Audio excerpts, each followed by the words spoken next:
2026 সালে এসেও আপনারা অটোক্যাডে যদি ট্রিম কমান্ডের পাশাপাশি এক্সট্রিম কমান্ডে ইউজ না করেন, তাহলে আপনি আপনার শুধু সময় লস করছেন না, সেই সাথে হারাচ্ছেন কাজের গতিও। তো কিভাবে আমরা এক্সট্রিম কমান্ডে ইউজ করব সেটা আজকে দেখব।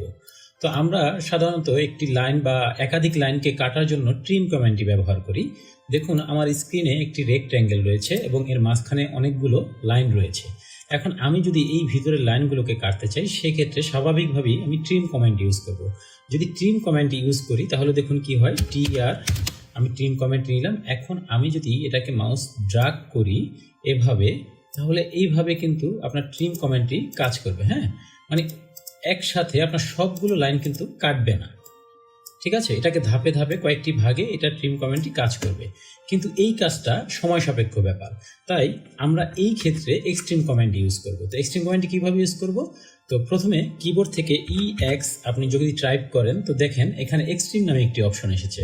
তো এই এক্সট্রিমে আমি ক্লিক করব। ক্লিক করার পর যেহেতু আমি ইনসাইডের লাইনগুলোকে ট্রিম করব, তো প্রথমে আমাকে এই রেক্ট্যাঙ্গেলটি সিলেক্ট করতে হবে। হ্যাঁ, রেক্ট্যাঙ্গেলটি সিলেক্ট করলাম। এরপর যেহেতু আমি ইনসাইডের লাইনগুলোকে ট্রিম করব, আমি জাস্ট ইনসাইডে মানে এই রেক্ট্যাঙ্গেলটার ইনসাইডে একটি ক্লিক করব মাউসের লেফট বাটন। তো দেখুন আমার ইনসাইডের সবগুলো লাইন এই এক্সট্রিম কমান্ডের মাধ্যমে আমি করে ফেললাম। একইভাবে যদি আমি এই যে আউটসাইডের লাইনগুলোকে আমি ট্রিম করতে চাই, সেই ক্ষেত্রে আমরা কি করতাম, আগে TR আমি ট্রিম কমান্ড নিয়ে এভাবে করে আমি ট্রিম কমান্ডটি আমরা ইউজ করতাম। ওকে, কিন্তু আমরা এখন থেকে সেটা করব না, এখন থেকে আমরা এক্সট্রিম কমান্ড ইউজ করব। তো এক্সট্রিম কমান্ড ইউজ করার জন্য কিবোর্ড থেকে EX আপনি প্রেস করার সাথে সাথে এখানে এক্সট্রিম নামে একটি অপশন আসবে, এক্সট্রিমে ক্লিক করবেন। এক্সট্রিমে ক্লিক করার পর এখন যেহেতু আমরা আউটসাইডের লাইনগুলোকে কাটবো, জাস্ট রেক্ট্যাঙ্গেলটা সিলেক্ট করে আমরা আউটে একটি ক্লিক করলে আপনি দেখবেন যে চারপাশের যে লাইনগুলো ছিল এগুলো সব ট্রিম হয়ে গিয়েছে।